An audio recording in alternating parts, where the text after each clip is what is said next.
Kebakaran melanda Trans Studio Mall Jalan Metro Tanjung Bunga, Makassar, Senin tanggal 24 April sore. Iya, sekitar 15 menit lalu kejadiannya. Asap hitam tiba-tiba muncul dari lantai 2 di gedung baru, kata salah satu pengunjung yang ditemui reporter Tribun Timur Makassar di lokasi. Belum diketahui pasti penyebab dan kronologi kebakaran, hanya saja, kata salah satu pengunjung, mengatakan kepulan asap hitam yang muncul membuat panik pengunjung lain. Ia bikin panik, utamanya pengunjung yang dari Trans Snow World.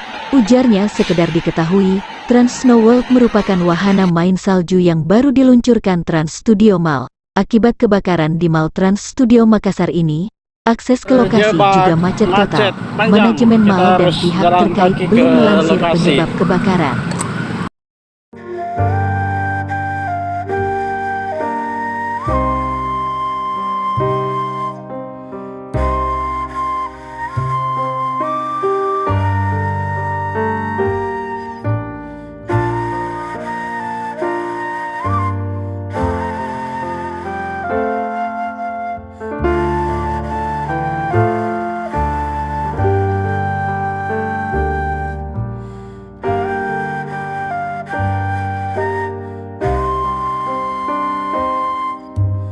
Terima kasih sudah nonton.